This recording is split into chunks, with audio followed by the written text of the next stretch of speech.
Greetings, adventurers, and welcome to Double Advantage, a D&D podcast where half of us have no idea what's going on at any given moment. It's complete and utter chaos, but guess what? God damn it, we love it. I'm here today with my beautiful friends Tsunami, Torchic, and Bryce. How are you guys doing today?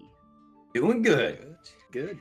Hell yeah, that's what we love to hear. So ladies and gentlemen, if you did not see the last episode, please go make sure to check it out. If you haven't already subscribed to these beautiful homies, please go down below, subscribe to all of them, go follow their Twitches, go follow their Twitters, go follow Renny, motherfucking Texas, go follow Mitch Ninja, who made all of our beautiful portraits. They're lovely and fantastic, and they will be scrolling around on the screen. So yeah, there's that. Does anybody have any announcements they would like to make or anything like that? Oh no, I'm good. McDonald's sponsor us. Yes, please. Oh, there it is. God, McDonald's, please. We've been discussing this for a long time. McDonald's, please hit my line up. My email is snomjom@gmail.com. Please email me. Why does that rhyme so much? Don't worry about it, okay? Don't worry about the rhyme scheme, okay? Snomjom.com. Yeah, snomjom.com. It's actually real, okay? So I'm not making a meme or anything.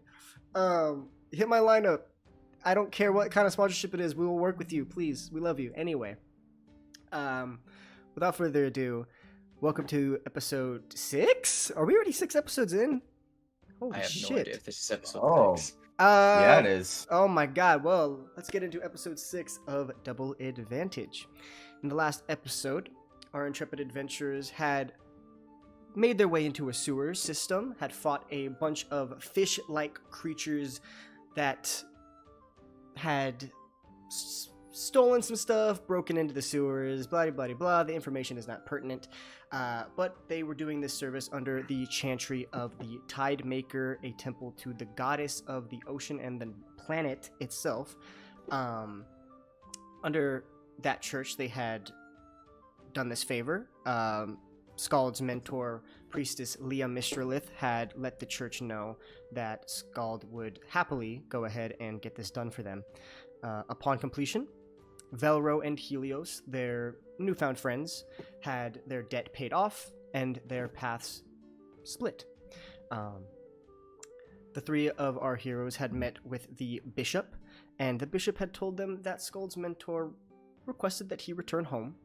And after a brief conversation, you all decided that you would be going together. You spent a few days in town, you went to a bathhouse, bought some fishing equipment, some rations for your days out at sea, and obtained your first magic items. Volstagg had worked with a dragonborn enchanter known as Sashi to complete Skald's shield, and with that you all went to bed and woke up the next morning knowing that today is the day in which you set off on this new part of your journey. So, you guys are sitting in the tavern currently, grabbing a quick breakfast. What would you guys like to do? I mean, we got all of our equipment already, right? Yep, we already did the shopping expedition, so we're all set up on that. I mean, just to start heading towards. Well, we still have a couple days, right? Did you say till the ship? So today would be the day that you know the ship is coming, and you presume that you might set off, but they could, they still might need to stock. They still might need to, this is a trade vessel, as you were told. So they could potentially be bringing, goods with them. They could just be here solely to pick you up. You don't know. You haven't been in contact with any of these people, so you're not quite sure if they need more time, if they are ready to head out ASAP. It's really just a matter of information. Okay, well, we should probably go see what their plans are. Yep. Sounds like a good idea. Oh, yeah. I mean, when the ship comes in, we can always inquire about that. But until then, I mean, go down to the port and just take it in and wait, I guess. Alrighty. No, I not to have anything else going on. Alrighty, so with that, you finish up your breakfast. You go ahead and you get your equipment together. Skald, you go ahead and you strap your shield in. Feels actually a little more lightweight than you had remembered. The enchantment makes it feel a little more suitable for combat and such. And so you kind of strap that in, you get ready to go. Sakudo, you put these gloves on that you had received the other day. And as you put them on last night. And you slept, and then you focused for a little bit. And it looks right now like you don't have gloves on. But you know they're on. And Volstagg and Scald, you don't see any... This whole time, Sakudo has been wearing gloves. And all of a sudden, you can see his bare hands. Damn. So, you Pretty cool gloves. you currently look like you don't have any gloves on. And Volstagg, you kind of already had a mantle, kind of this fur-lined gray mantle, but it's easy to kind of take off and then replace with this new mantle that you had been given. And when you bought it, it was this green kind of foliage-like look and texture to it. And it had a little bit of fur and some gold trim. And as you put it on and you walk out of this tavern and are met with the coast, it suddenly shifts to a light blue color. You can see inside of or like on the outside, what was a grassy leaf-like texture, you can now see it looks like waves. It looks like water. And you can see the gold trim has turned into this sky-like cloud white trim. And it seems to have matched the surrounding area to help provide you with, some form of cover. And as the three of you walk out with your new equipment, feeling a little bit snazzier than you did before, you go ahead and you make your way to the dockyard. When you arrive, you can see a plethora of ships. I'm talking 6, 7, 8, 9, a huge amount of vessels. Some appear to be fishing vessels, some appear to be trade vessels, some even appear to be straight up passenger vessels, much larger, suited for travel. And you're looking around, you see many people currently just fishing off the dock, many people filleting and preparing fish, for either breakfast or to kind of ice up and save for later. You see that a plethora of ships have just arrived this morning. You can see a lot of people unloading large crates, and, you can see a lot of carpets. You can see, many different trade goods being unloaded off these docks. And as some of these people are walking by, Scald, you notice that one ship is unloading trade goods that seem familiar to you. They look reminiscent of your hometown of Ataro. Lots of very elegant carpets and rugs, plethora of, gems and jewels. And you can see that some of these ships might have come from there, or at least had stopped there before coming here. You guys walk down the dock a little bit, and Scald, you notice that there is this medium-sized ship, not too big, very well kept.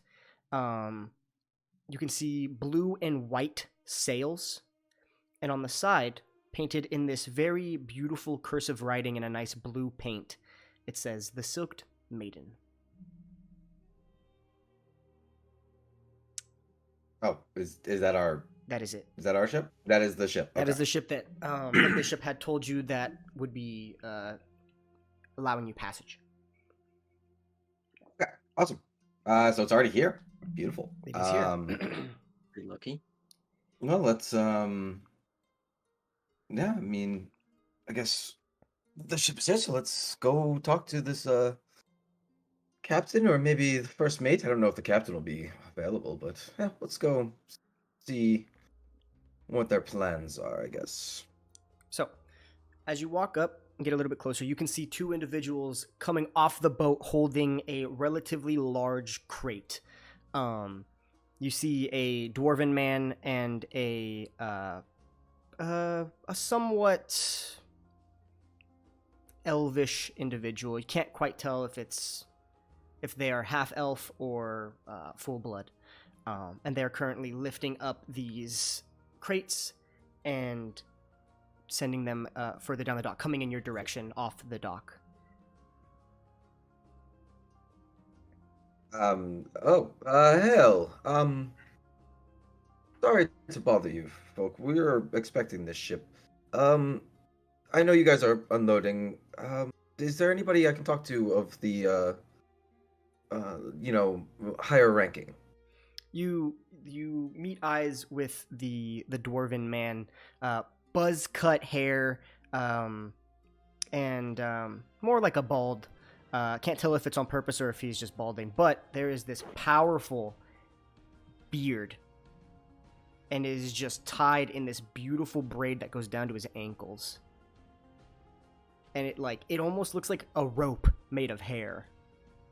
And he looks up to you as he's kind of holding this box up, kind of grunting a bit, and he says, "Aye, you're the ones that we were told about were going to be taking your passage, right?"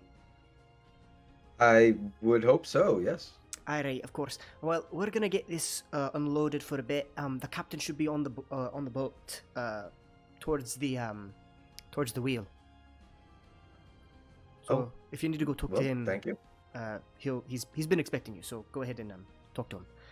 Okay, much appreciated. Alrighty. And they begin to move backward. The elf gives you a slight nod. He kind of has his own shorter length for an elf. Usually they have long, elegant hair, but his is more of a kind of similar to Volstag's. Very short, kind of slicked back a bit. Widow's Peak. And very elegant clothes for the open ocean. Quite extravagant.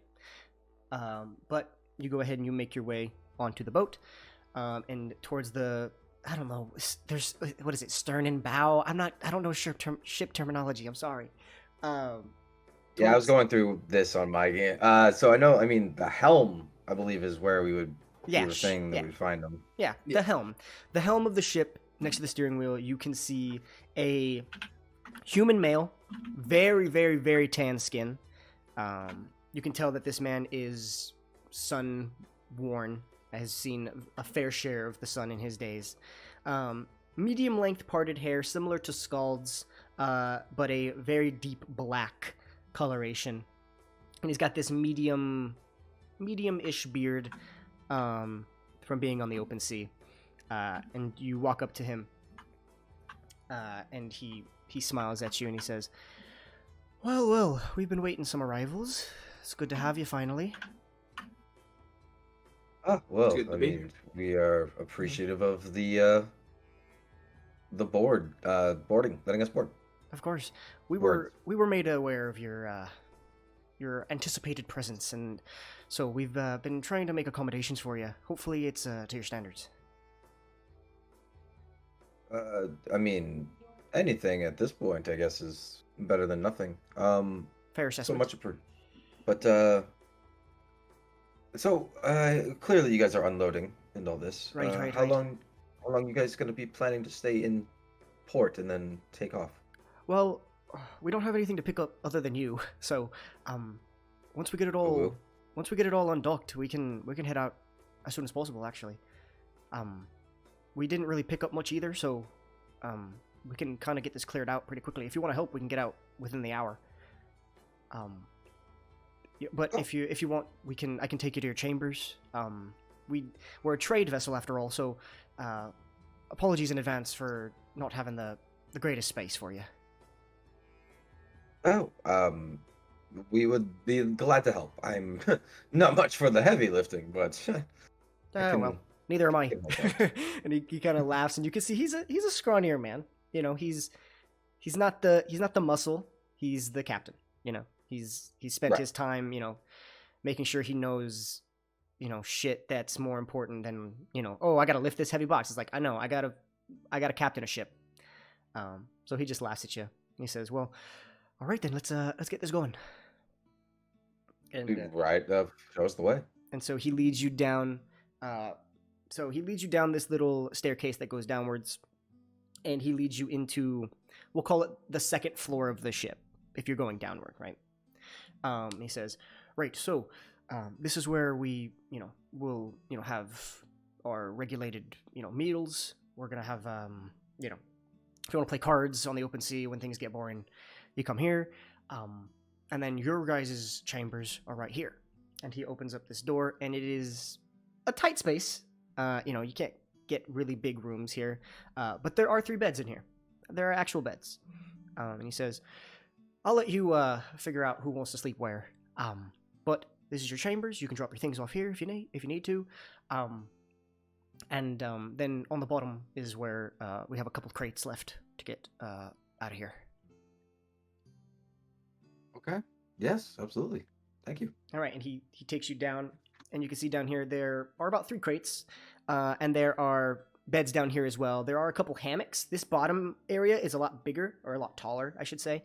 So there are some hammocks stringed across. There are some actual beds. And so he says, right, so we're going to go ahead and get these off. And once we do, we can get out of here ASAP. Nice. Alrighty, well, let's go ahead and get these going. So, I'm not going to make you roll, because there's plenty of people to help. When you come down there, there is actually a halfling individual who is currently taking stock. You can see he's making this list, presumably a shopping list to get materials. And he walks up to the captain, and he says, we're going to go pick up some materials. If you need anything, best tell me now. If not, I'm just going to grab some stuff real quick. I'll be back soon. And the captain is like, take your time. We'll be unloading. Just come back when you can. And they both nod, and he heads up, and you guys start lifting up these boxes. It takes about an hour and a half. You guys aren't the strongest individuals, but an hour and a half, you're able to, with the other 2 individuals, get these boxes unloaded and get all the preparations done. The the halfling individual comes back with supplies, and you guys are all now standing on the top of the boat. And the captain comes up and says, I'm terribly sorry. How rude of me. My name is Captain Quinn. Captain Quinn. Nice to meet you. You can just call Skull. me. You can just call me Captain. It's fine. Or Quinn. It doesn't matter. I'm not, But Scald, pleasure to meet you. I'm sorry. I didn't catch your guys' names. I'm Volstagg. Volstagg, Sakado. Wonderful. And this is my crew. We have, and he points, and you can see the 3 individuals. There's the dwarven individual, the wood elf, similar to you, Sakado. And the halfling. And he says, right, so this is Lowrider. And he points to the elf. Lowrider. Yep. Sorry. This is Beanstalk. And he points to the dwarf. Oh. And that's Jean. And points to the halfling. And he just kind of waves at you. Right, so this is the crew. Hopefully they're nice to you, and if they're not, I'll fucking throw them off the boat. Can I help with that? Absolutely. Why did I fucking get... That was a weird accent that just happened. Absolutely. Right, so if you have any more business in town, we're gonna head off. I think our business here is finished, so yeah. Alrighty, well, so I'm gonna get going here. I'm gonna go up here, and as he's saying that, you hear a familiar voice from the dock, and you look over and you see Juniper. Oh. The Eric Cochran hummingbird-like individual is kind of calling out for Scald, trying to see if he's around. Yeah, well, give me one moment. I'll on board and kind of see what's up. Juniper, hi. Hey. What brings you running here so sudden? I went to the chantry. I thought maybe that's where you would be, and they said that you were leaving, and I'm glad I caught you. I didn't want to, I forgot. And she pulls out 2 things from her pouch. She pulls out this potion-esque vial with some swirling liquid. And she says, "This is the oil from the basilisk. In case you ever encounter another one, it'll help get people unpetrified." Oh, that's very handy. Yeah, I made this. I've been working on this. And she hands you this container, like a mason jar-esque container, and it contains like a chapstick-like material, like a waxy, like a an ointment type of thing. She says, I've been working on this. It's really useful for healing wounds and helping with, if you ever get poisoned or eat something bad, it might help with that. I wanted to just give you something because you did a lot for us. A healing salve. Oh, that's very, very nice of you. Well, you saved my life, so. So, thank you. We will definitely put it to use. Of course, and I know you guys are probably heading off, so just let the others know that Mama's doing great. I'm glad to hear that. I'll let them know. So thank you. But if you're ever back in town, come have dinner with us sometime. I would love to. Alrighty. Well, be safe, and till we meet again.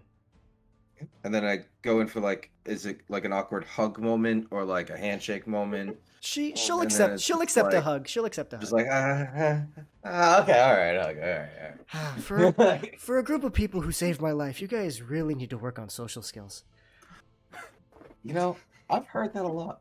Yeah, well, it adds to your charm. All right, get out of here. Thank you. Okay. And she waves you off, and Sakado and Volstagg, you can see her on the dock talking to Scald, and she looks up to you and she just gives you a gentle wave. Wait back. Alrighty.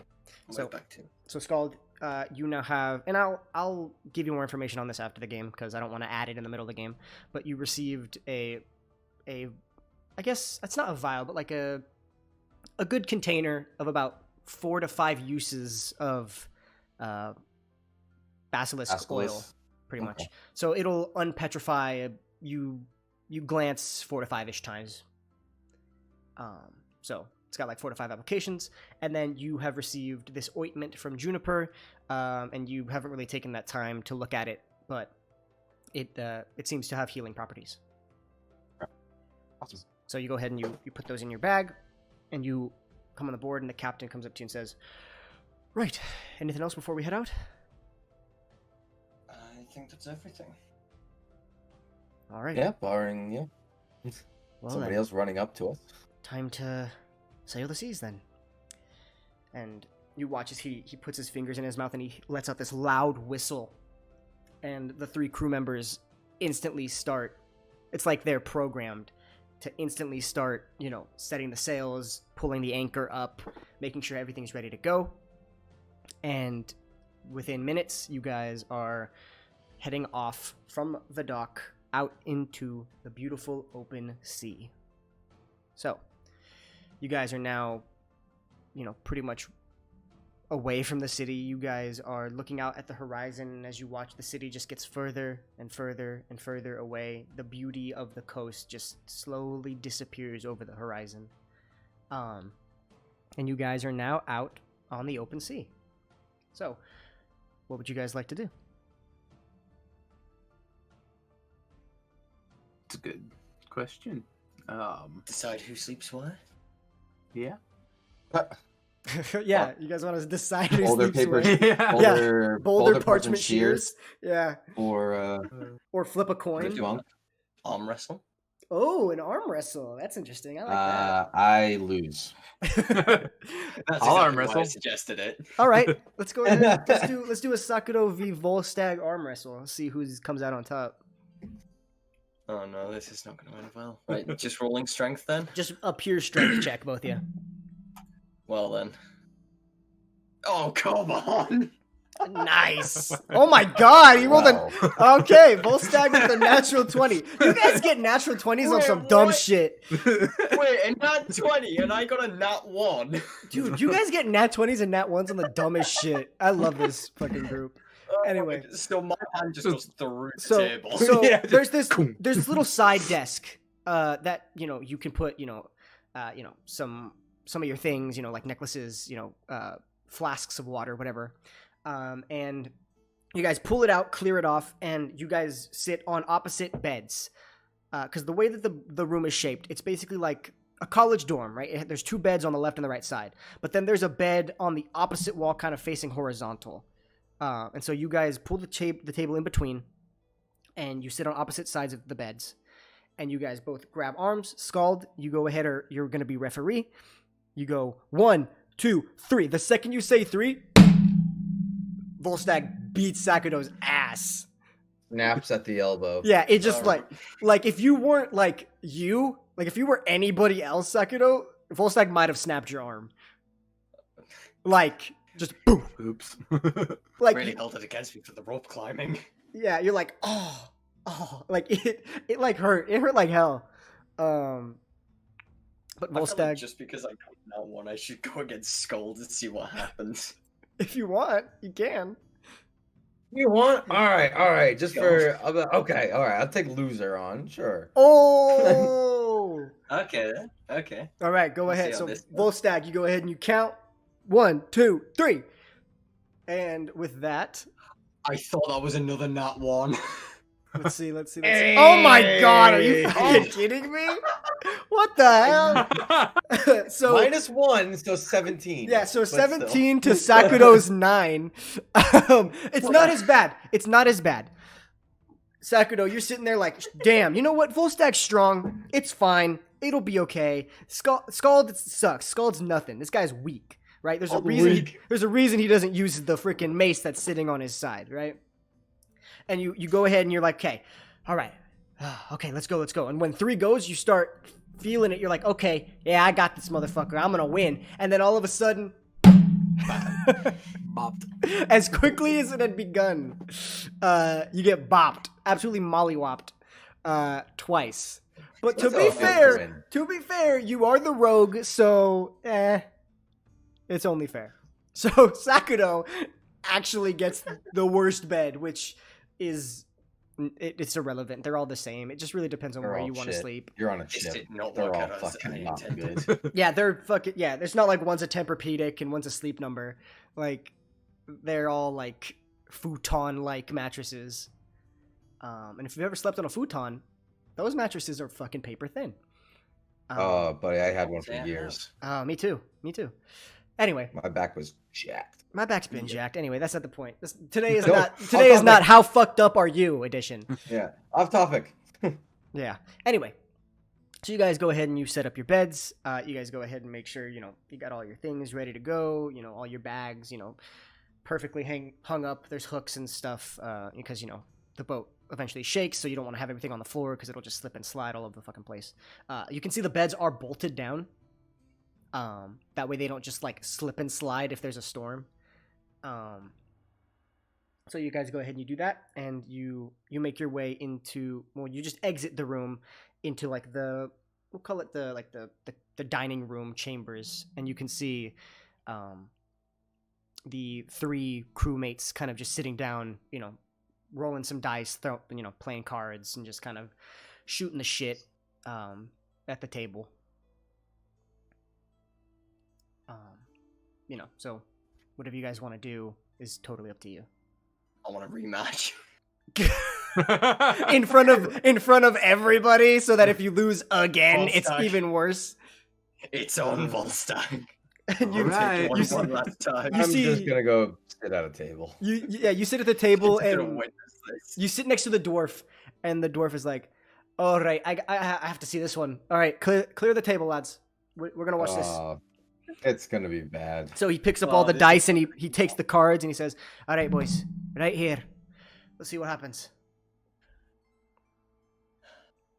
All right, you guys ready? All right. Let's Alright. go. Let's see. Rematch of the century in front of 3 strangers. Come on. Oh! Good, Win. 17 to 19. Yes, the +2 saved me. This is the best arm wrestling match you've seen in recent years. Any of you. You watch as they close hands together and they're mounting their elbows, right, to prepare themselves. And the dwarf goes, all right, 1, 2, 3. And you go, and it is a deadlock arm wrestle. It is a little bit to Sakudo. Oh, he pushes back. A little bit to Volstagg. Oh, nope, he comes back. And you watch as the elf looks at the dwarf and says, I'm going to put 5 gold on the green one. That's racist, but it's fine. Sorry. Doesn't really know our name, so. Yeah, he I doesn't. guess. Yeah, he doesn't know. We'll say he said half orc because he's not fucking racist. Yeah. And the dwarf says, "All right, you got yourself a deal. I got 5 on the wood elf." And it's going back and forth and back and forth. This is like a 3-minute arm wrestling match. Jeez. You guys are just like, "Ugh, ugh." And eventually, Volstagg, you start to give in until Sakudo is victorious, and the dwarf just laughs in the face of the elf, which would be Beanstalk laughs in the face of Lowrider. And so he goes ahead and he collects his money, and he pats you on the back, Sakudo, and he says, "Thanks, boy. I'm gonna get a good drink when we're back in town. You're welcome. I like you already." Oh, revenge is sweet. And you guys are now just sitting at this table. The captain comes down, says, "Right, you guys are all looking like well friends then. Well, good for you. Ah, It's always nice to see friendly faces around here." And he pulls up a table. He's like, pulls up a chair. Sorry. Don't Just the worry. whole table. Yeah, the whole table. pulls up a whole ass table. Sits on the table. You know this motherfucker's in. No, he pulls up a chair and he says, "Don't worry, I've been working with ships long enough. There's nobody at the wheel, but right now the winds are nice, so we're going in the right direction." But anyway, I wasn't given too much information on your goals in life, but what are you up to? What's your business around here and in Ataro? Oh, heading back to my church. In my land, we're going to hopefully be put in a good direction to start making a difference in the world. I presume you grew up there. Yes, Ah, yes. beautiful place it is. Well, yeah, I mean, and it suits my my type, as it were. I was gonna talk about that, but I felt like maybe it was a bit of a touchy subject. Just not. I've come to terms with not being, a well-known race amongst these people, but Well, I mean, but still, yeah, to be honest, it shouldn't matter, you know. no, being unique has been actually a blessing more than a curse. You know, being proud of who you are is what makes a person, you know. You gotta be able to look at yourself and be happy with who you are. Everybody should feel that way, you know. Nobody should feel like shite for being different. It's not right, No, you know. no. I mean, Look, growing up, of course, there was Hi, children the- are arseholes, it doesn't matter. children are assholes. You know. I mean, I'm what you call the bottom of the barrel. I'm the classic human male. You know. So, but it doesn't matter, you know. People don't deserve to get shit for that. So, you know, it doesn't matter. Plus, the fire, you know, I can understand why people might be a little, I wouldn't say intimidated, but maybe concerned. You know, you don't see a lot of people with embers in their hair. But They don't burn anything. Don't worry. well, I don't doubt it. But yeah, what about you two? And he looks over at Sakudo and Volstagg. What's your business? I'm just tagging along with him for the moment. Seems to be doing good work, so might as well help. Seems fair. Same. No? We're going to help a friend in need. Meh. Tight nip. No. Tight nip. Oh my God. Tight knit. Sweet Jesus. Tight nips, baby. Tight nips. Oh, that's the episode title. Oh, the episode. No. Tight nip crew. Tight nip crew. Oh, We no. got some tight nips around here, Tight- buddy. Oh, is that gonna be your new name? No, I'm just kidding. That's the name of the group. We're tight nips. No. No. Oh. Oh no, we're gonna get that McDonald's fucking sponsorship pulled. Oh no. McDonald's will be like, yeah, we were going to sponsor you until about 30 minutes in. then, Until the tight nope. nip comment. The tight nip comment is what really got me. We are the tight nips. Yeah, it's like The Teen Titans, but the Teen Tight Nips. the teen tight nips. Yes. Oh my God. Anyway, he says, "You guys look like a tight knit crew. We've got our own sense of family here. Been on the sea for a long time together. Been through our fair share of shite. So, I'm sure you have as well." He looks up. Well, tonight we're probably just gonna eat, preserved goods that we've been keeping on stock, unless, and he looks at you, Volstagg, and he can see the fishing rod on your back. Says, "Oh, a fisherman. I don't know about that. Oh, trying at least. I appreciate the hustle. If you want, you could try to catch us something. Maybe we can eat good tonight." I'd be okay with that. Right. Well, I mean, the crew's got their own jobs, and I don't. You guys are passengers. I don't want to give you jobs or anything, but you can be our fisherman. He looks at the other two, and he looks at you, Skull, and he says, "How good are you with like navigation, with like being able to tell, positioning and stuff? You seem like you got a good brain on you. Maybe you can figure it out." I'm pretty good with Directions, maybe? Well, I would say yes. I can learn and adapt to things. I would say that's a pretty straight. Alright then.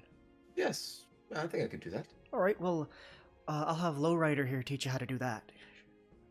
He's our resident navigator. Really good at reading, position of the sun, position of the stars, stuff like that. Maybe he can teach you a thing or two. And he looks at you, Sakudo, and he says, "How do you feel about being our watchman?" Well, I can try my best. That's what I like to hear. He puts his hand on your shoulder. Right then. Looks like you're now part of the crew. Glad to be on board. Glad to have you. Right then.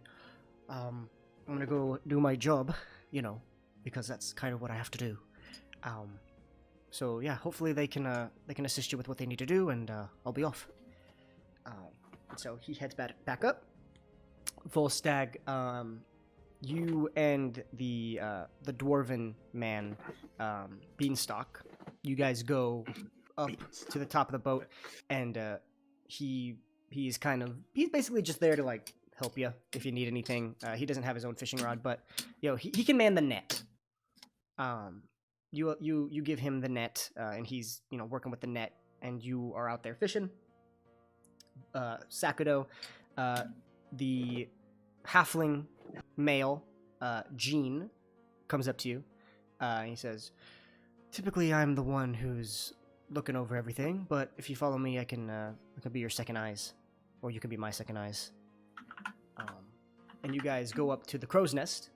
You guys climb up all the way up there, and from this angle, it is weird. I mean, you grew up in a forest.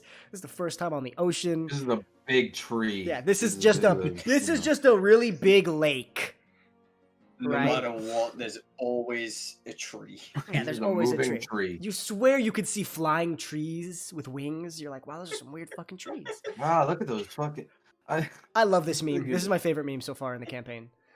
Birds are trees. Birds are trees. Like there's not birds in forests or anything. It's like, that's a tree. Yeah. Anyway. That's a tree too. Yeah. Wow. And you go ahead and you, with the help of Gene, are just kind of looking around, keeping eyes out for anything, land that needs to be avoided, other ships, any other dangers in the waters or whatnot. And Scald, the elven individual, comes up, Lowrider, says, Okay, so how... This is going to be a very generalized question, but how smart are you? I'm actually, I'm pretty well versed in book reading, and I can adapt and learn pretty easily, I would say. That is a very good trait to have. Okay, so this might be a little bit easier than I had anticipated. So, here, and he pulls out this huge, like, paper, right? And you can see that there are different, pictures of constellations and star positions and, sun and moon cycles. And for the next, like, hour and a half, he is, teaching you how to read the sky in order to know where you're going, right? Because on the open ocean, those are the only things that you can use to determine direction. There's, if you're out straight in the ocean for nothing but water for miles, it's not like you can use land to determine where you're at, right? So he goes over, the North Star, the sun and the sun's setting and rising positions. And so I would like you to just make I'm trying to figure out what this might be. History, probably, I would say. Because History? Okay. I don't know what else to use. Survival, probably, actually. Survival. Thinking about it. Yeah, survival's pretty good. I was trying to think of like how well you retained the information, but this is more of how well you can produce results like him. So go ahead and make that survival check. That is somehow jacked in the corner, but it ended up being a 12 altogether. It's not bad, especially after only working for an hour and a half. He says, "'Tis not bad. Most people usually quit after this time, so I'm quite impressed that you've stuck around. But we have plenty of time to work on it if you wish to continue. It could be useful if you ever find yourself on a ship or lost in nature. These skills are useful no matter where you are." So he packs it up for the day, and it starts to slowly turn into night. You can see that clouds are indeed coming. They're off by a bit. You don't expect to get hit with them for a while, but clouds are coming. The sun does begin to set. You guys have dinner thanks to Volstagg and Beanstalk. They caught, about 3 fish, relatively good size, so you guys are able to eat fairly well and not have to eat like dried fruit and whack shit from your rations that you bought, like MREs and stuff. I've heard some MREs are good though, so anyway, you guys go ahead and eat, you guys go ahead and sleep for the night. And so now basically you guys have about 7 days on the water. So what I'd like you guys to do, so there's participation and interaction, I need one of you to roll a d20 for me.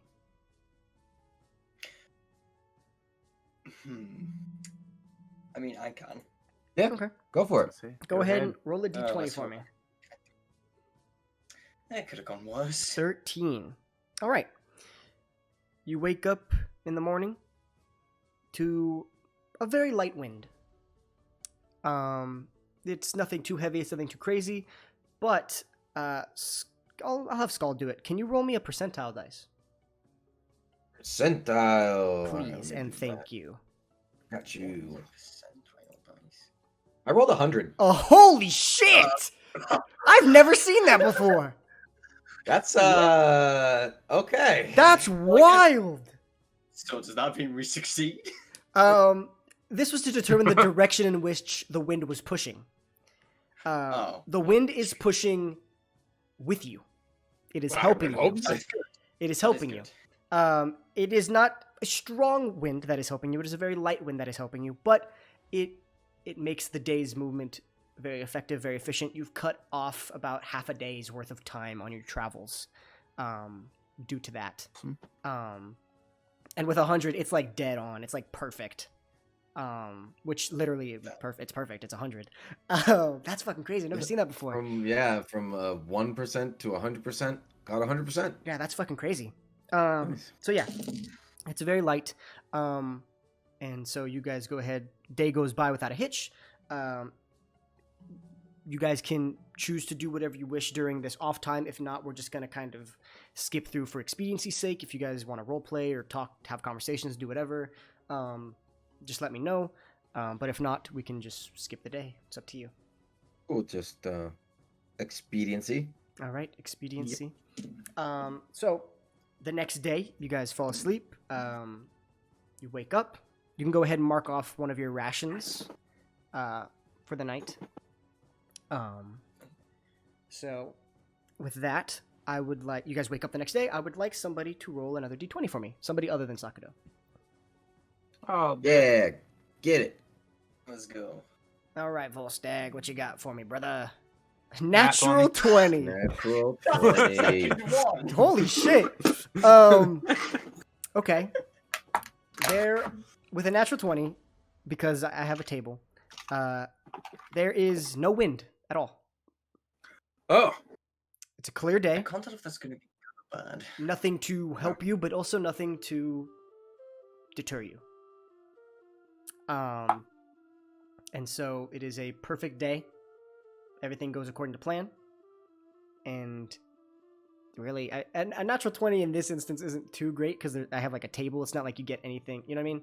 It's like, it's just Right? for. Like, We always get the weather good stuff. rolls for nothing. Yeah, right? yeah. It's like Um, need to save my life. Yeah. Nat 1. That one. Yeah, stupid. Need to do absolutely nothing. Nat Need to 20. Yeah. Need to arm wrestle that 20. Yeah. Scald. It has now been about 2 days worth of trying to learn how to be a navigator. I would like you to make another survival check. This time with advantage because you've been doing plenty of work with this. Okay. Well, All right. Well, I mean, let's see well, what that's the other given one that is. 20. Yeah. No, all right. Well, I'm gonna Yep. take that 23. 23. You are starting to pick up on this extremely quickly. The names. Lowrider is extremely surprised with your progress. That's going to be a meme for sure. He's extremely impressed with your progress. He didn't expect you to pick up on it so quickly, especially after the first day of being just kind of like, okay, he's getting it. And now it's like, oh shit, he's getting it. I got it. Um, Yeah. So you're working on this, and you're progressing. Sakudo, you are just keeping your eyes out, keeping them peeled. Most times, though, you and Jean just play cards. You're not really watching, because there's nothing to look. There's nothing to look at. You know. I guess.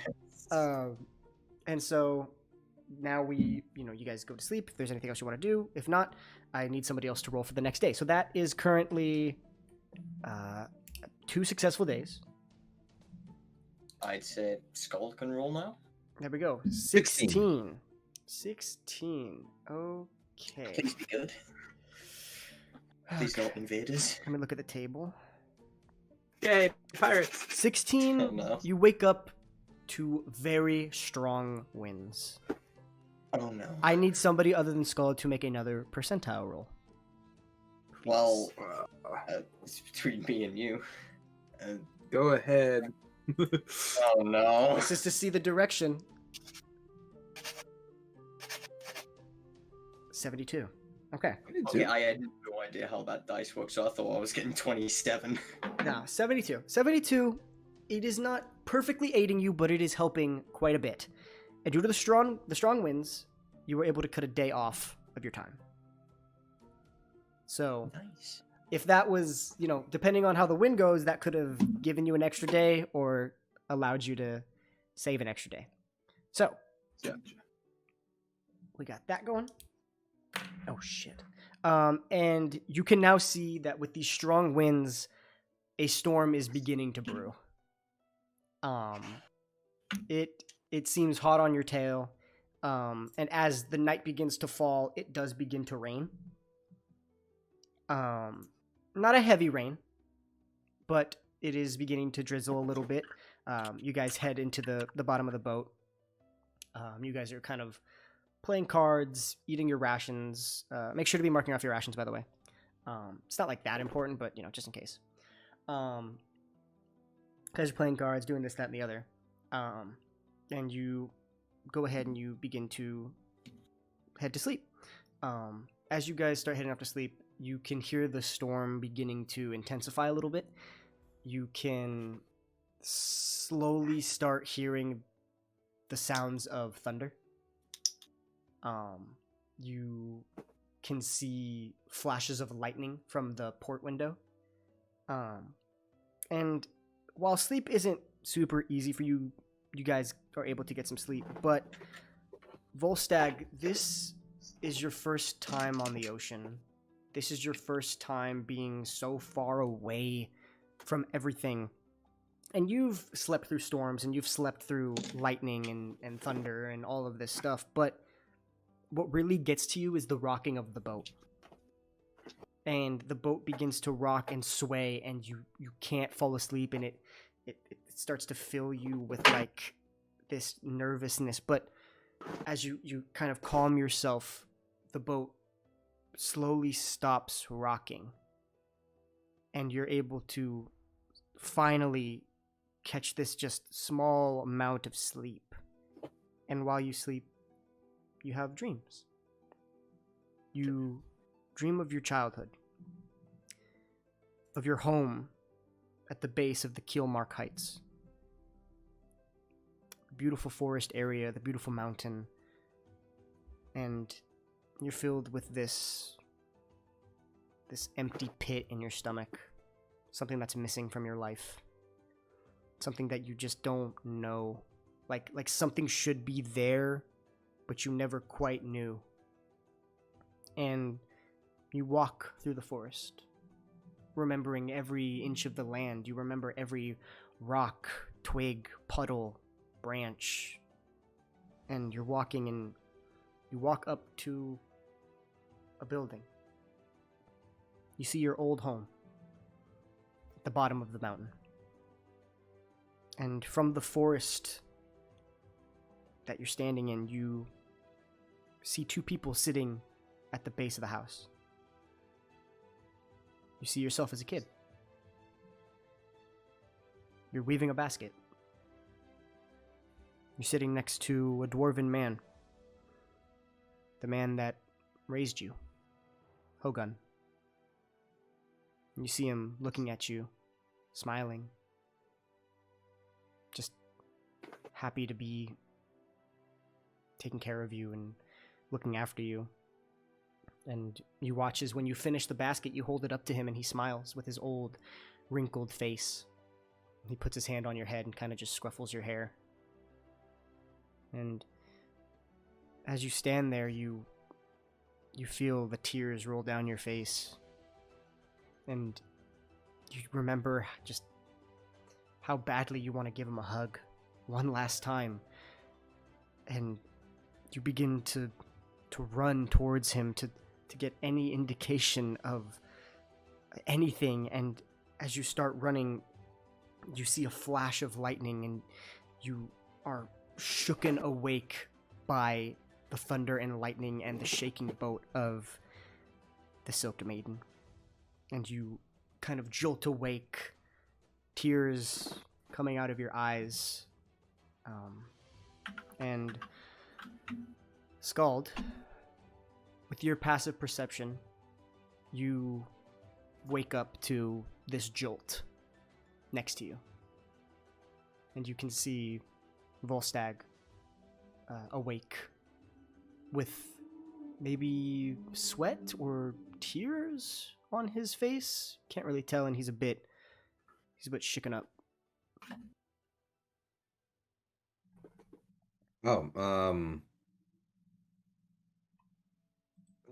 I mean, is he like seizing in his dreams, or is he just like kind of looking like just having a bad dream?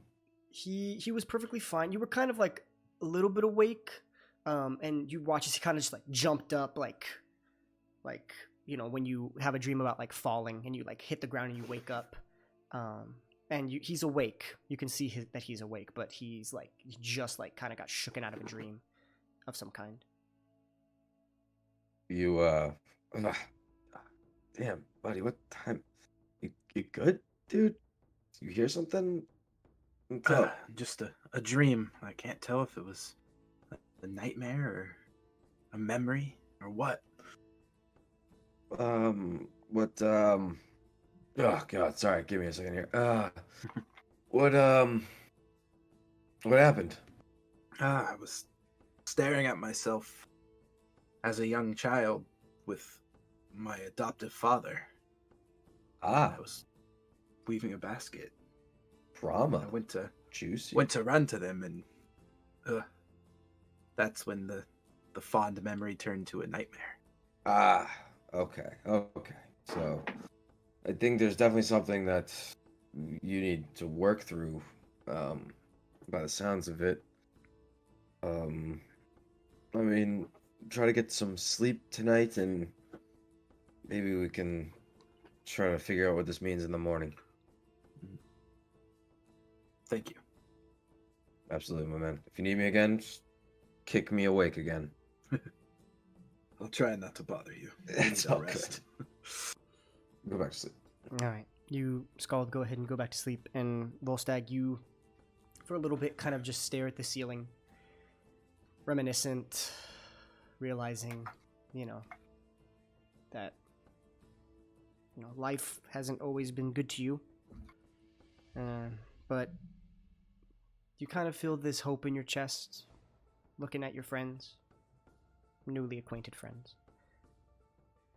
and every day you feel a little bit more like maybe you're not going to be forgotten. But for now, you still feel like it. But a little less so. And feeling that comfort, you slowly fall back asleep again. And you swear, right as you're falling asleep, you hear something scream. You can't tell if it's in your head or if it's actually happening. But you hear this loud, gut-wrenching scream.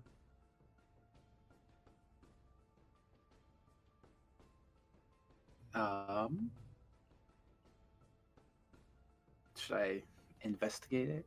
Let's see. I'm gonna wake up the others and inform them I heard it. Okay, you go ahead and you wake up Scald, you wake up Sakudo. I heard a scream. Like, I don't know if it was just in my head or actually. Did it sound familiar? Like someone we've been with recently, or? Go ahead, Volstagg, make just a standard intelligence check to see if the scream sounds familiar.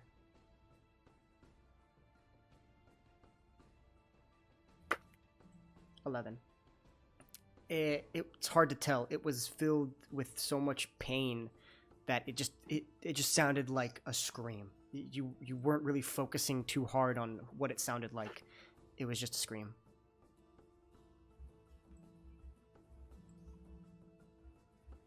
So I couldn't make out if it was anybody familiar. It was just terrifying. Well, let's go check it out, I guess. Make sure it's nobody. All right. So, you guys go ahead and you slowly exit the room, looking around, trying to be... Are you guys trying to be stealthy, or are you guys just trying to get up there as soon as you can? Probably just probably just kind of... I was just going. Okay. Yeah, 'cause You guys open the door and you guys start making your way up the stairs, up to the top of the boat, and it is currently pouring rain. It's currently pouring rain, and you can hear the crackles of thunder. You can't see any lightning yet. And you look over, and kind of on the side of the boat where the wheel is, right? You can see the captain lying on the floor. Oh, That's not good. Well, I'll run over and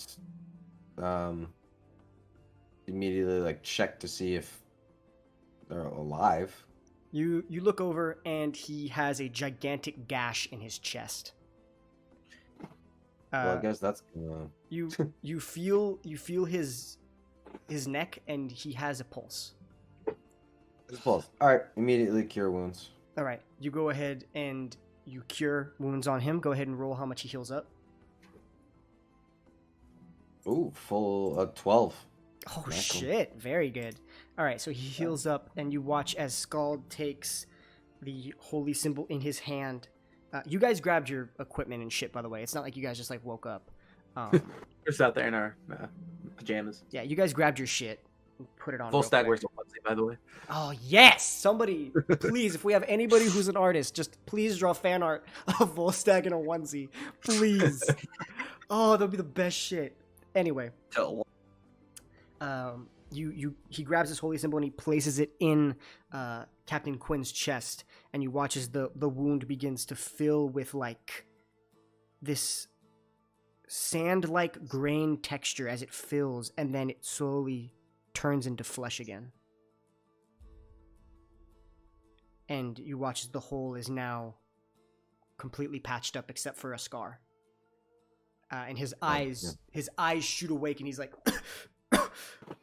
Yep. Well, take it easy. Take it easy. You need to, right? We gotta get the fuck out of here.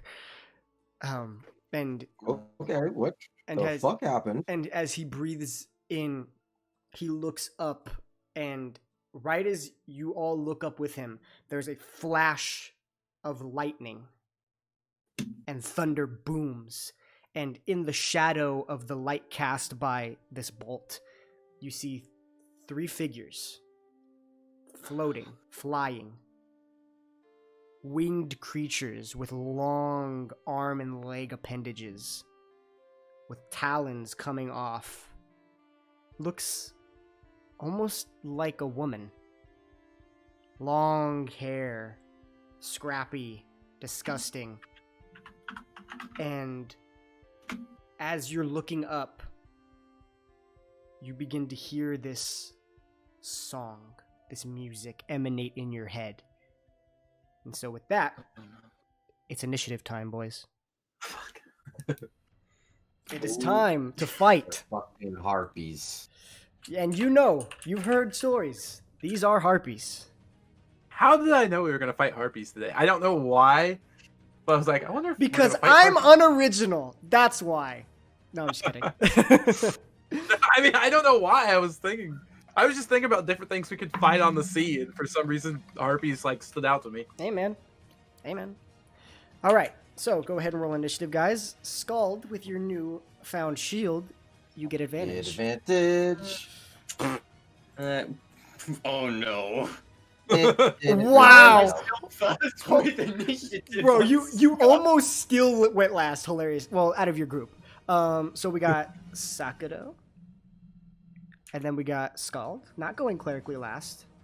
Hey, yo. And then Volstagg. And then I'm going to roll for them. It's taking me a while to get changed out of my onesie, okay? yeah, There he's you go. getting his onesie off. All right, we got. Okay. So there's a high chance we're not going first. All right. Let's see. They've got that one. That's 1. That's shit. Okay. As long as they don't get above a 13, we have a chance. And then last one. Oh, fucking mercy. All right. All right. Oh, and then I'm gonna roll for Mr. Captain Quinn. That is cocked. Wow. Okay. Alrighty. So you look up and you see these disgusting bird-like creatures with feminine features and feathered wings. These gross talons, currently flying and flapping their wings as the water is kind of just piercing through all of you. And you watch as that song that was sung, one of the harpies comes in a little bit closer and begins to sing this beautiful magical melody that fills your ears. I need all of you to make a wisdom saving throw. Oh, I got those. Oh, this could. Well, you can go fuck yourself, Dice, today. How about that? Jeez, come on. What's with these rolls? Oh my fucking god! All 3 of us. This is about to be very interesting. Is this gonna charm us? Because if so, By the I way, have for advantage. everybody else, I rolled a 10, Sakuda rolled a 7, and Volstagg rolled a 10. Yep. So, wait. Is this charming? Because I get an advantage on charming. Yes, this is charm. This is charm. Yes, go ahead, roll another dice. Oh, we have a chance. We have a chance. Oh my god, Hey, 19. No. Being an elf helps sometimes, guys. Oh, I'm Okay. read the fine print. Okay. All Always three read of fine you, print. all 3 of you begin to hear this melody. And you've felt like piercing sounds that rack your brain before. You've had to deal with the basilisk that tries to creep into your mind. This is more subtle. It's pleasant. And Skald and Volstagg, it's beautiful. It is elegant, and as you look at these harpies, they look like beautiful women. And they don't seem to be a threat to you anymore. You know, Baby. you walking over, yeah, you're like, hey baby, how you doing? Hey, yo. You know, and you are currently charmed by this particular harpy, but all the other harpies look like beautiful women to you. And so you are charmed, and you are currently incapacitated. So let's see. With that is the first turn, and Sakudo, you shake off this feeling. Oh, I need to roll for Quinn. Yep, he fails too. Yeah, you watch as the other 3 are just no longer scared. Quinn had this face of absolute terror on his face, and now it is a soft smile. And you are still fucking terrified. And with that, Oh boy. it sees that it has been effective, so that is the first harpy's turn. Then it is another harpy's turn. And you watch as it flies up to... who would be the closest? Okay, I'm going to roll a d6. 1-2 is Volstagg. 3-4 is Skald. 5-6 is Sakudo. Oh, I have an idea, and I so hope it works. What was 5? Sakudo? Yes. All right, this one begins to lunge with its gigantic wings, flies at this gargantuan speed, quite faster than you, flies up to you, and is going to make 2 claw attacks at you. Actually, no, I take that back.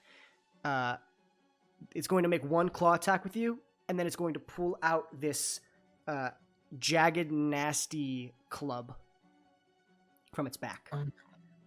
So, with that, it is going to make a claw attack at you.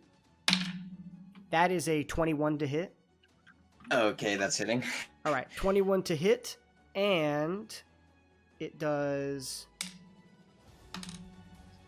5 points of slashing damage to you as it takes these talons and just scrapes across the front part of your abdomen and just tears out a little bit of the skin. And then it's going to pull a club from their back and go ahead and try to hit you across the face with this club. That is a 6 to hit. Oh, yeah, no, that ain't hitting. All right, so it goes ahead, it misses with the club, and it kind of just looks at you and kind of just cracks its head like how an owl does a 360 really quickly. It's like that. It's kind of... And so with that ends that harpy's turn, and it is now the other harpy's turn because they all rolled really good initiative. All right. So, Wait, are you saying we didn't roll good initiative? yes, that's exactly Yeah, what right? I'm saying. I didn't roll good initiative. That's exactly what I'm saying. You rolled like a 7, Volstagg. Holy shit, coming at me. 2 of us rolled a 7. Hey, I'm God in this game. I'll make another harpy come out. I swear to God I will. Oh, no. I'm just kidding. All right, I'm going to do the same thing because it can't really decide who to attack. So, it's a 2. 2 was Volstagg. That's me. Yeah. So, Volstagg, you watch as this beautiful woman strolls up to you. And Hey. you can see... Okay, this is going to be a question. This might sound weird. What is Volstag's type? I have no idea. I'm going to get a lot of shit for that question, I feel like. I'm sorry. It's not meant to be sexist. It looks like she's coming in for a kiss. And in reality, she's going to bite you. So she comes in for this kiss. That's cocked. Does a 17 hit? Yes. All right. So that is 3 points of piercing damage as you feel this sharp pain in your like collarbone. You're kind of just like, whatever. It doesn't matter. I'm trying to see if damage makes you repeat the... Volstag's just like, kinky. Yeah, you're like, oh wow. You're like, huh. Wasn't expecting that. It's like, okay. So yeah, when you take damage, you can repeat the saving throw. So I need you to make a wisdom saving throw, please. Wisdom saving. Come on, break help, please. Getting kinky on the ocean. That is not the title either. Yeah, that's not the title either. 11. You are able to shake off this charm that's going on in your head, and you look up at, and what once was a beautiful woman is this grotesque bird-like creature with gross vulture-like arms and these wicked wings, and you now feel the pain of what the fuck just happened, and you can see yourself bleeding. You see this creature's got blood all over her face as she pulls out a club and is going to try to smack you with it. That's a 13 to hit. Does that hit? I can't remember. What's your armor class? Oh, 15. No. All right, so it misses. Man, they're not good with these clubs. Good. All right. Yeah. And that ends that harpy's turn. Sakado, it is your turn. Let's go. What would you like to do, Right. big man? So the harpies thing, it's like in their brain, right? Yeah, they're currently like, it's a charm. They're like, they see stuff.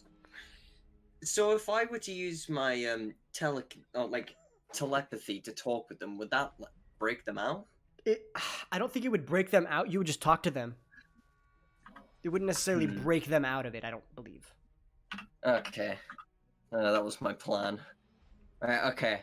Is the harpy that attacked me still right in front of me? Yes, it's right up. It had to get right up next to you. I'ma stab it. All right, go ahead. Stab it. That is a 19 to hit. That hits. Okay. And that is 9 damage. Oh, wow, that's a fat piece of damage. All right, so you go ahead and you apparate this crimson blade of pure energy. You spin it in your hand and you kind of slash it downward across the chest, leaving no marks, no blood, and you watch as she winces with pain from her head as it whips back, causing pure damage mentally and not physically. So with that, that's your action. You go ahead and you can use your bonus action to attack if you wish. Okay, let's go. Alrighty. What is that to hit? It's being covered. 11 to hit. 11 just hits. Oh, okay, good. Right, let's go. They're fully exposed. They're not wearing any armor. Okay, 6 damage. Alright, 6 damage. This creature takes a heavy blow. You watch as she, with her vulture-like, really elongated arms that make no sense, kind of grips her head and is trying not to, scream out in agony.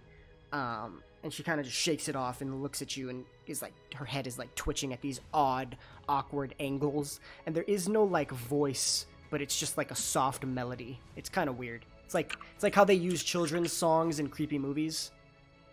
It's like that. As the lightning and thunder are going on about you. And with that, it is actually Captain Quinn's turn, who is currently charmed. And so what he needs to do is he needs to use his movement to get within 5 feet of the nearest harpy. So he stands up. He uses half of his movement to stand up because he's on the floor. And he walks 15 feet towards the one closest to Volstagg. He walks right up to it. And that is his turn. At the end of his turn, he can make a save. So he succeeds. You watch as he gingerly walks up with a smile. And once he gets within 5 feet, the smile immediately turns into fright. And he's like, right, what the fuck? And he can't like back up, because he doesn't have any movement. But he's like right there next to you, Volstagg, and he is terrified. And so, Scald, baby, it is your turn. Well, I mean, I'm incapacitated, right? Well, what you need to basically get within 5 feet of the closest harpy. Oh, all right. Yeah, that's what I do. You can't do anything else. Zombie arms out and just like titties, awooga, yeah. So you go forward, and you get within 5 feet of this harpy, the one next to Sakado, and then there's a third one that's kind of still, the first one is still flying in the middle, who had sung the song, and so you go to the one with Sakado, and I need you to make a wisdom saving throw, please, at the end of your turn. Okie dokie. There we go. 20, natural 20. Now, see, that's when natural 20s come into play.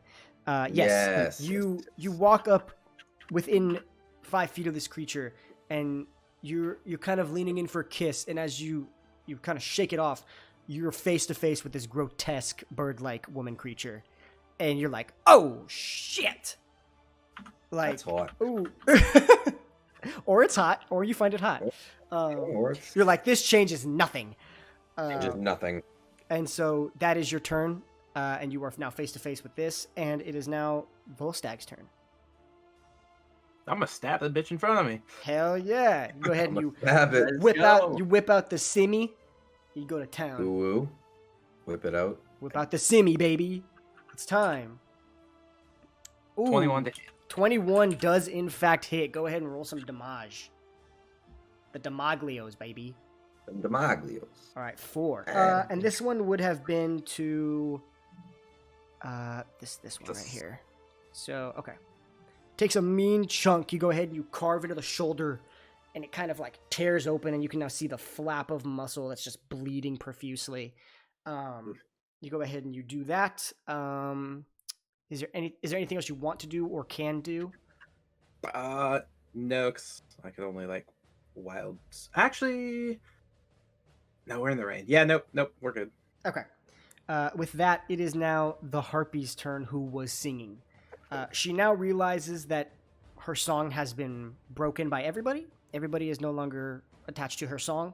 So she's going to go in towards Sakado, who currently is the biggest threat to them. And so she is going to get behind you to try to flank with the other one. So these attacks now have advantage. So they're tactical, man. They're smart. Actually, they're not, but they're hunters, kind of, so it's fine. Anyway, here we go. Multi-attack, one with the claws.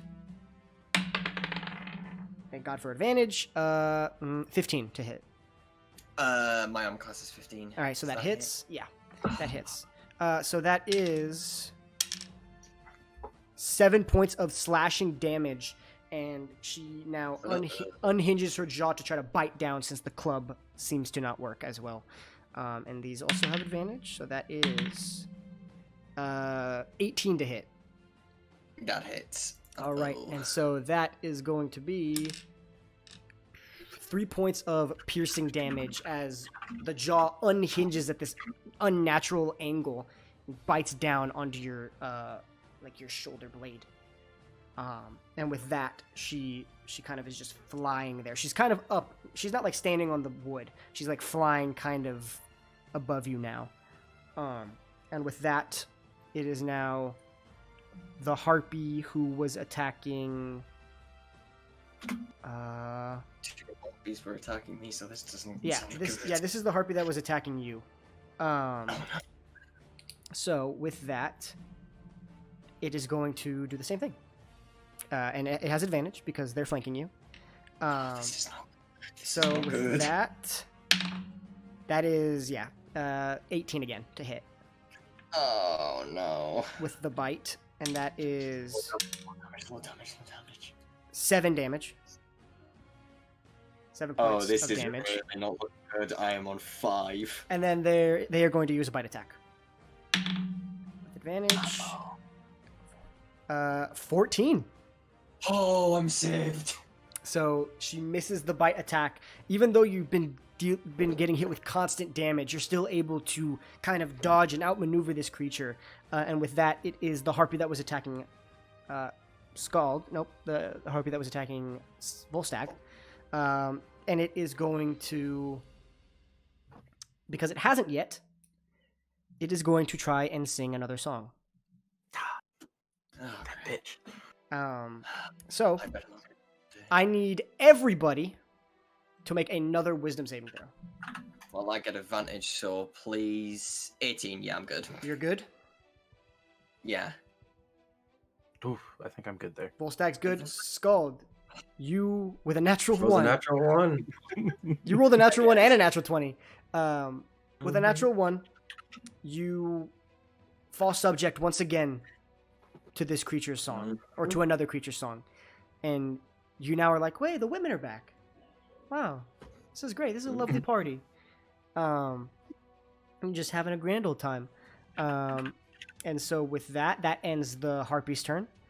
Sakuro, it is your turn. You're currently being flanked by 2 creatures. Your friend who was right there next to you has fallen subject once again. And so you were pretty much on your own. So what would you like to do in this instance to do whatever you can? This is me, right? This is Sakuro, I Or- believe. Sorry, it's I might have said Volstagg. That's my bad. Can you heal Volstagg? I can heal. Okay, I'm gonna shout to you. I need heal. That was the plan, but now I'm all The only fucked up problem again. is I have to be touching you to heal you. How far away are you? That's a good question. How far away am I? It shouldn't be more than 35 Nah, feet. no more. I would say about 30. Nope, sorry, 15 feet. Oh. Okay.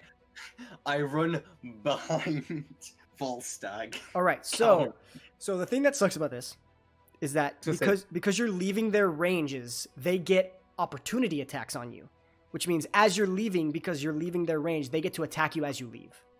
so Oh, rogue. You can no, disengage, that's not right? good. But you can, if you want, you can Hold on. use your action to disengage. Is- Actually, no, yeah, you could you either- can use your bonus action to disengage. I think so. Because you're I a wanna double rogue. check. Wait, a bonus action. Why is So if you bonus so most people would use the disengage action. That means they can't take opportunity attacks. But as a rogue, I believe you get to be able to bonus action disengage, which means you can still have you your can. action. Cunning action, you can Yeah. dash, disengage, or hide as a bonus action. Okay, so I assume that's what you're gonna do. Yeah, disengage. All right, Run. cunning action disengage. You run. They cannot take opportunity attacks on you. You get right next to Volstagg, and you still have your action. Okay, throw a dagger. All right, you go ahead and you form the Crimson Dagger, and you throw it. At which one? The one that you were doing The massive one- amounts of damage to? Yeah, the one I've already damaged. All right, go ahead and throw that dagger. Oh. 8. That misses. You watch as it Oh. goes wide, and it kind of goes off the boat, but before it hits the water, it just evaporates. And It's so just like, with that, it is now. Oh, I didn't roll for Captain Quinn. He succeeds. He is disengaging, and he is running as far as he can to try to get back into the chambers, and he does because it's not that far away. So he gets back and he kind of closes the door behind him, leaving you guys in the dirt. oh, lovely. But that's fair because he literally almost died the last time. So he doesn't want to die again. So he runs. And with that, it is now Scald, your turn. You are already as close as you can get, so your turn is over, and you need to make another wisdom saving throw. Not 20 again, calling it. Wisdom saving throw. Okay. 23. 23. You shake it off immediately, and you're like, fuck, they got me again. And so with that, With that ends your turn. Volstagg, it is your turn. You watch as Sakudo calls out to you and begins to run in your direction. What would you like to do? Well, when he gets to me, I'll go ahead and cast Cure Wounds on him. All right, go ahead and roll some healing. Good roll, please.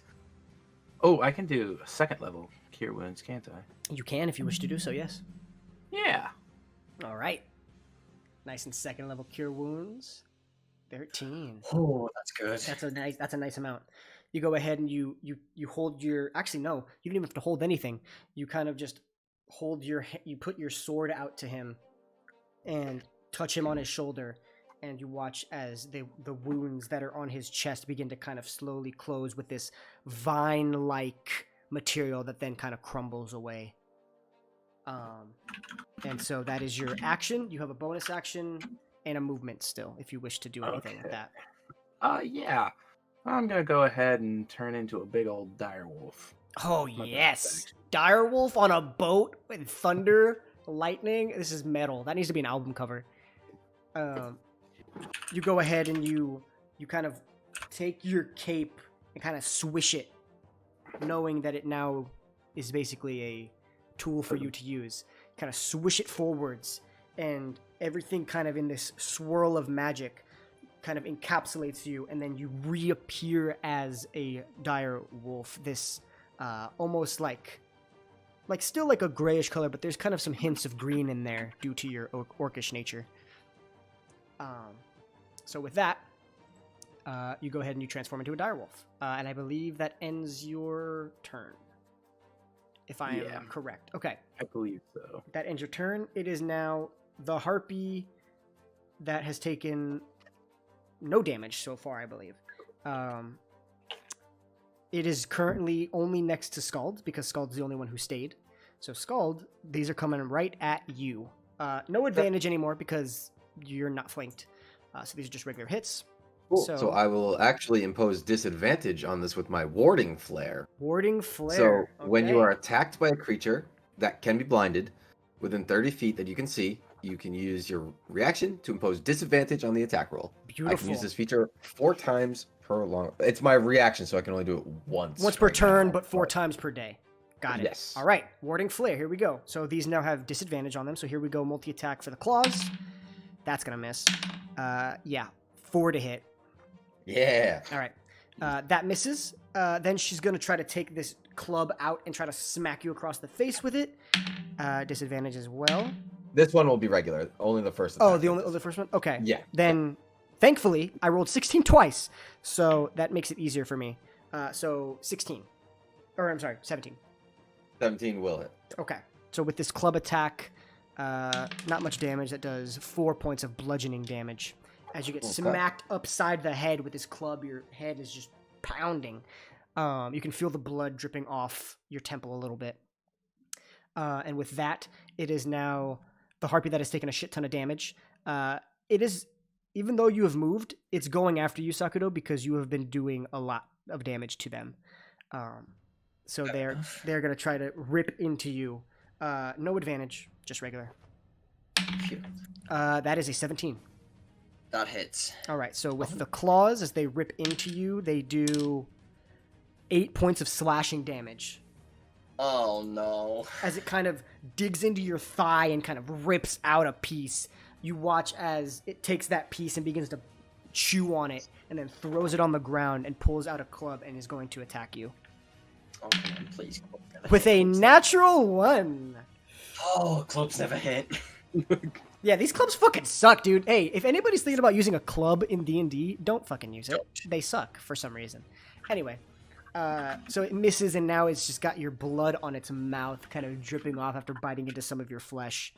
And now the harpy that was with Volstagg sees that you have transformed into a wolf and is like, what the fuck? But nonetheless is going to try to fly down and kind of dig its claws into your hind, like your back, like lower back. And if that rolls a 13, and do you get so when you transform, you get the AC of the creature, right? Yes. Okay, so Which is a 14, so it okay, misses. so that misses. It kind of tries to mount you and like tear into your flesh, but your Ooh. swift stop. Your swift wolf-like form evades the attack, and then it is going to try to bite down onto your neck with a natural fucking 1. Oh my god, dude! Why I never get good rolls. I was doing great. What is with all these nat ones? Here's the thing, bro, is that I haven't even been rolling good. You guys have been rolling bad, which allows the harpies to do good, but I haven't actually been rolling good on the attacks. Anyway. We're all just doing terrible. Yeah, I'm just doing terrible. Okay, so he missed both times, or she missed both times, and it is now Sakato's turn. You currently have 1 attacking Scald, 1 attacking Volstagg, and 1 attacking you. Or, I'm sorry, Wolfstag. Wolfstag. Wolfstag. Yeah, I like that.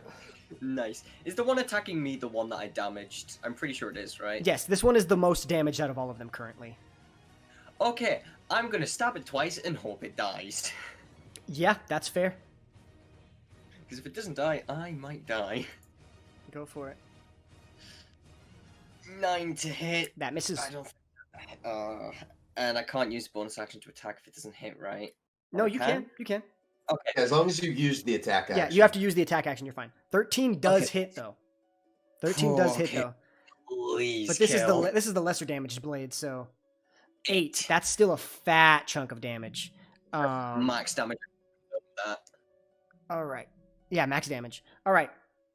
You kind of, Please since it's right there up to you, take this blade and you kind of jam it into her torso, and you're like, "Come on!" And you pull it out, and she is still up. She is still fighting. No. She's not bleeding because you're the only one who's damaged this one. She just looks like shit. Like no damage, no blood, no nothing except your blood. And so with that, Quinn is gone.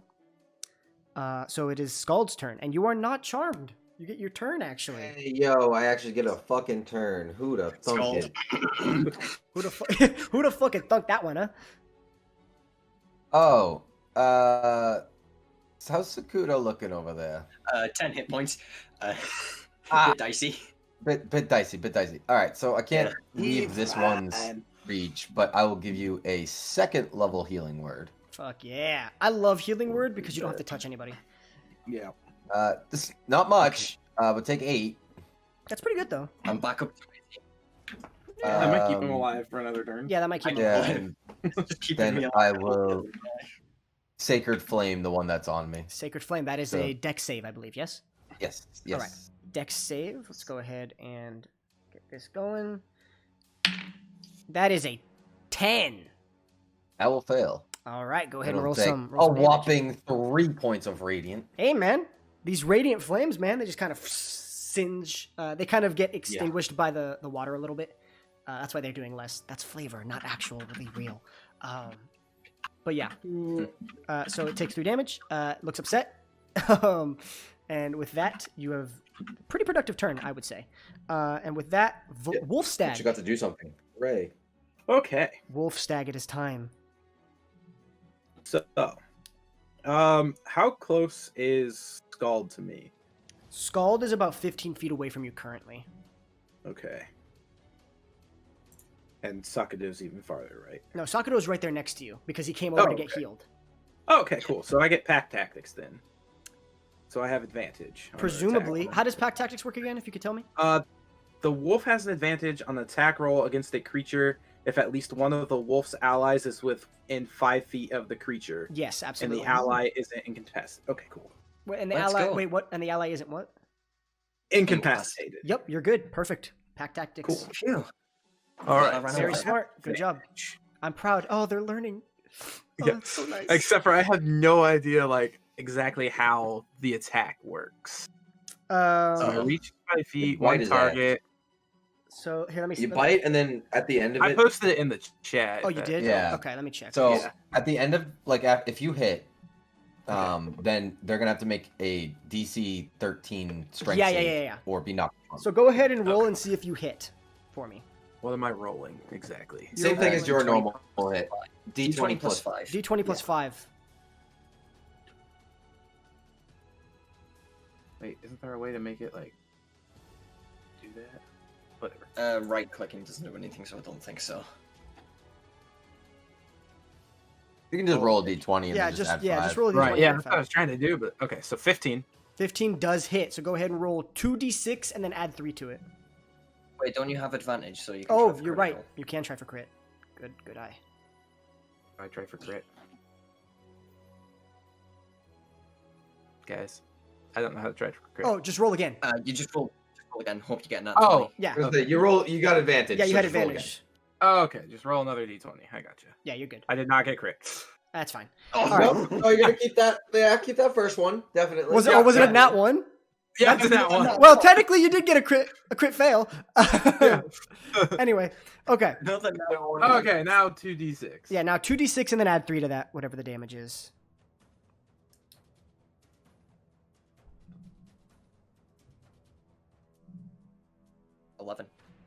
Oh man, that is nasty. All right, and then it needs to make a DC 13 strength saving throw.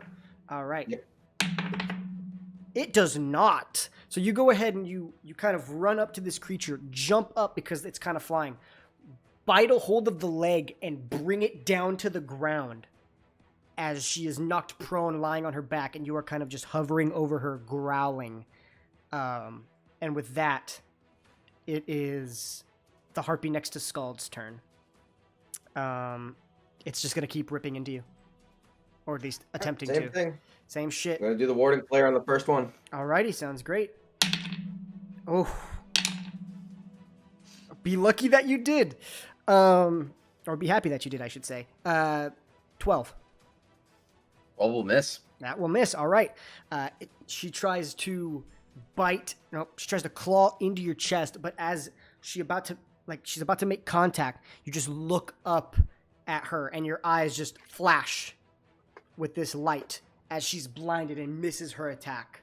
And then she's going to try to bite into your leg. That is a 17 to hit. That will. All right. And that is 2 points of damage. I'm rolling like shit. All right. Where is this? Where are these nine damage? All right. And then that's that. The harpy with Sakudo is going to go ahead and continue to attack you. We're going to go with the claw attack here. That is a 12 to hit. That misses. Oh my God goodness, damn it. thank And you. then a club attack. Also fucking misses. Oh my god. I hate The harpy's just fucked up. I can't do anything. Yeah, these harpies are fucking horrible. Anyway, now it is the harpy on the floor. She is going to use half her movement to stand up, and then she is going to try to attack you. Full stag. Or wolf stag, I'm sorry. Wait a minute. So, that is a 14. Glasses. Okay, so then it does hit. So that does, yeah. All right, so that is 7 points of piercing damage as the talons rip into your woven flesh and just tear out chunks of fur. You begin to bleed from the side, and now she is going to... She fucking chucks the club off the boat. And she's going to just try to bite you. Because fuck the club. Natural 20, baby. Let's fucking go. Finally. Sorry, I'm really excited because I don't roll natural 20s very often. So, sorry, guys. So it Wait, is... Wait, what'd you say? Who's this hitting? This is hitting Volstagg. Oh, Oh, yeah, Volstagg. Okay, so it is... Oh, you motherfucker. I've got health out the ass, so I'm fine. I rolled. Oh, yeah. I rolled 1 on the damage die. So it doubles to 2. So you take 3 points of damage on a critical hit. Oh, nice. Ladies and gentlemen, never use harpies. Anyway, okay, awesome. So I lost 10 points of health, and I'm still at 27. Yeah, is that how much a wolf has? He's got 37 hit points. And then when you lose all those hit points, you get all the hit points of Volstagg. Yeah. Stupid. I love druids, I man. know. Druids are great. You are a tank. You're a tank. Yeah, you're the tank. Who needs a paladin when you got a wolf druid? Anyway, Sakudo, it's your turn. Okay, question. Is it raining? It is currently raining, yes. Does that count as lightly obscured? Honestly, for the sake of me, Yes, it does. I'll say yes. How far away would I have to be lightly obscured? Ah, fuck. Honestly, man. Because I don't think 5 feet's gonna cut it. Yeah, 5 feet's not gonna cut it. You would have to be like probably 30 feet back. Okay. Because I just remembered I have Mask of the Wild, so I can attempt to hide even when lightly obscured. Yeah. So I would say you could if you get 30 feet away. Am I able to get 30 feet away? You can, but you're gonna take an opportunity attack. No, with the bonus action disengage. Disengage. Oh wait, no, but then you can't stealth. But then you can't stealth as a bonus action. Yeah. Fair enough. Okay. Yeah, I'll just stab the harpy in front of me, see if Alright. it finally dies. All right, go ahead and apparate those crimson blades, baby. Let's go. I know they're called soul knives, but crimson blade sounds cooler. Not Oh, in the nat 20, ladies and gentlemen. motherfucker, dude. Thankfully, you don't have pack tactics, so you don't get advantage, which would give you sneak attack. So you don't get sneak attack, thank God. Oh, that would be so good. Yeah, if you had pack tactics, this would be dangerous, right? Because it's not flanking. Actually, wait a minute. Is there an adjacent ally next to like the? Is that how it works? the Hold on. enemy? I want to look up how sneak attack So, works. Real If quick. he has an ally next to the enemy, he gets sneak attack as well. But he's So wait, I'll be back to back. you Oh, no, guys wait. are kind of back to back, but you're not attacking the same creature. I don't know Okay, if that so- impacts anything. I'm gonna check it really quickly to see because I want to give you the sneak attack if you can get it. Once per turn, you can deal an extra 1d6 damage to creature you hit with an attack. If you have advantage on the attack roll, the attack must use a finesse. You don't need advantage on the attack if another enemy of the target is within 5 feet of it. So wait, if I'm right next to Volstagg and I'm within 5 feet, he should be within 5 feet? But it says you don't need advantage if another enemy of your target. Technically, Yeah, Volstagg's so not. your friend. So yeah, I guess I would say because I think the way that they want it to be read is enemy of the target, as in someone's fighting that target as well, but another enemy of the target. So I'm gonna give it to you. Okay, so So okay, let's go. Let's run down this real quick. So you're gonna go ahead and roll. Go ahead and roll 2d6. your. Yeah, because the knife is 1d6, right? yep, and 12. that is 12, and then I roll another 2d6, right? For well, how much? Sneak attack. What is your sneak attack normally? 2d6. So you So double roll it because it's a 4d6. crit. Wait a minute. Yeah.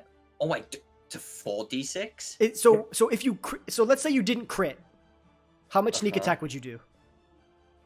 2d6? It's currently saying 2d6, yeah. So then with a crit you do 4d6. Because anytime you crit, you double any dice you roll. Yeah, let me see. Sneak attack damage. You guys are level 3, right?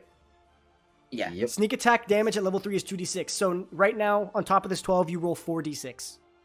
Well, I'm good. This is my first attack as well. I know. And this is finally, you guys want to see how much damage a rogue does on a crit? You're about to find out. I rolled 4d6 and I got less than 2d6. Then Yeah, again, I did get the got plus. 9. So altogether on one attack, you just did 21 points of damage. Nice. All psychic damage, by the way, because sneak attack does damage of the weapon, and your weapons do psychic damage.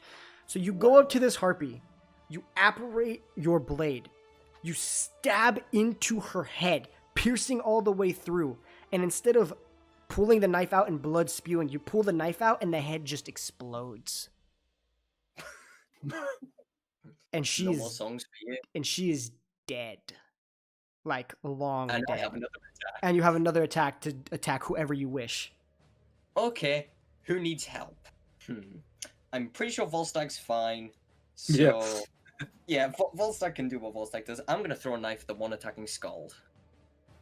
Yeah. All right, go for it. Now Go 20, ahead. come on, you know you want to.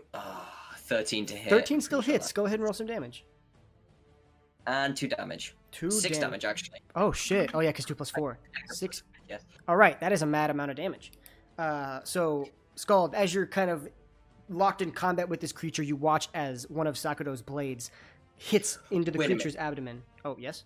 Isn't it already engaged, so I would get advantage? Yes. I believe. Is that how that works? No, you wouldn't get the No, advantage. no, or you don't get anything. advantage. You only get And sneak you only attack. get sneak attack once per turn. Yeah. Okay. You would You don't get, get that you one. get sneak attack if they're close. You don't get advantage if they're close. Yeah. Got it. Okay. Fair Okay. enough. So yeah, you watch as the psychic blade hits the thigh of this creature and then just disappears. No blood, no wound, no nothing. You kind of just look over and you're like, thanks. Like, thank you. Like, holy shit. And so with that, it is now... Yeah. So you watched as Quinn went inside and has been gone. And you watch as Quinn busts back through the door holding a crossbow and is going to shoot the harpy next to Scald. Let's go. He didn't leave you guys. He was getting back up. And you watch as, this arrow pierces through the wing Scald, kind of getting lodged in, making the feathers kind of go all over the place. This creature is going to take, a decent amount of damage. Shit, there we go. And you look over and you can see him giving you a nod, and he's currently loading in another bolt into his crossbow. And with that, it is your turn, Scald. Okie dokie. Let's see. What do I want to fuck this thing up with? That's always the question, isn't it? You know, it's a good question. If I could even do that. Let's see. Okay. I'm just going to take. Okay, that actually works. So the one that's just standing in front of me, I will start to actually get you'll see my eyes start to actually flare up with fire now that it's actually getting some hits off. I'm like, all right, okay, yeah. You usually don't mess with things that look like they can burn you, and then I'll use burning hands. Oh shit! So a 15-foot cone needs a dexterity saving throw. Oh shit! 15-foot cone. All right. A fire on a wooden boat. I rock with it. And I'm casting it at second level. Second level. All right. What is the save for that again? Dexterity.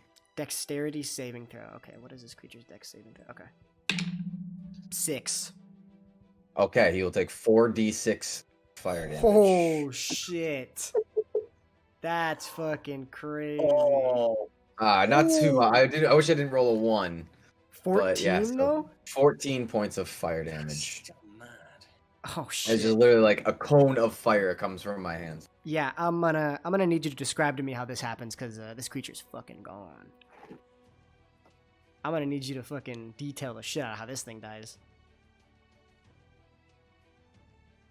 Sorry, just had some. No, you're good. You're Okay, so yeah, so like I said, my eyes flare up, and I literally crack my neck a little, and just all right, and the cyclone of fire comes from the hands, and it just wraps around them, and then when the fire lets go, it's just a pile of ash. good. Fucking hell yeah. So yeah, Is this... this creature is burned to cinders, absolutely gone. You can see there's a little bit of the boat's on fire, but the rain is currently enough to combat the fire. And so with that, Volstagg, it is your turn. The last harpy remains right there within your reach. What would you like to do? Yeah, I'm gonna bite it again. Alrighty, go for it. Right. And you have pack tactics. I have pack tactics. Scald has his first kill. Oh shit, you're right. Hey. Let's go. You have to add something to that, right? It's a +5, I believe. 5. That does Yeah, hit. So that's... should I roll for the crit? Oh yeah, try to see if you can get a crit. Always roll for crit. Always try to go for crit. Yeah. Nope, we're keeping with the first one. That's fine. All right, so go Alright, ahead so- and roll some Roll my 2 damage. D6s.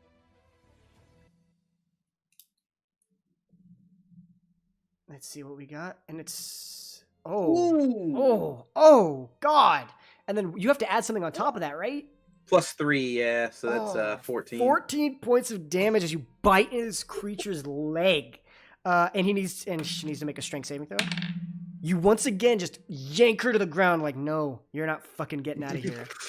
And so with that, this creature is on its last leg. So with that, I need you to go ahead and do you have another attack? No, that's all I can do. Okay. Actually, All right. So with that, it is now the harpy's I turn. think the creature's turn. Yeah. It is the harpy's turn. Seeing what is happening, she's going to try to leave. But she's going to try to get a few slashes in first. So that is a 3 to hit, Volstagg. Yeah. I don't believe that hits, and she already threw her club. So bite attack on you. That's a 6. Okay, so she's going to try to leave, which means you have an attack of opportunity, which means basically roll for your attack, like you would normally. Oh, okay. She tries to move out, but as she moves away, you bite. Yeah, there's my crit. There's the crit. There's the Hey. fucking crit. Okay. Go ahead and roll damage, even though it's really not going to matter, I don't think. So go ahead and roll 4d6 for me. Oh, man, this 46? thing's dead. Yeah, okay, Well, so that's just sick. roll another 2d6. Yep. Um, Yeah, 12. 12 Plus 3. plus 3. 50. Yeah. How do you kill this thing?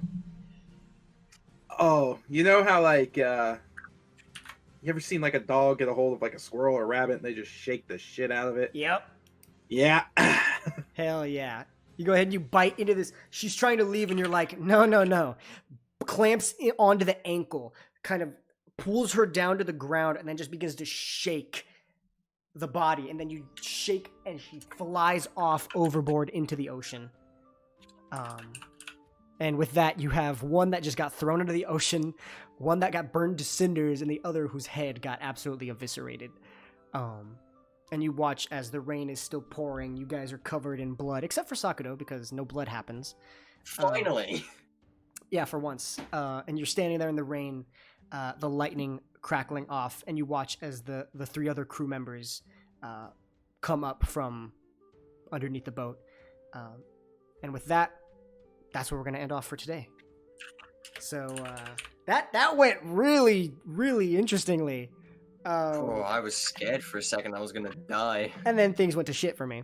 So that could have gone, yeah. That could have Could've gone. gone That bad. could have gone bad. But yeah.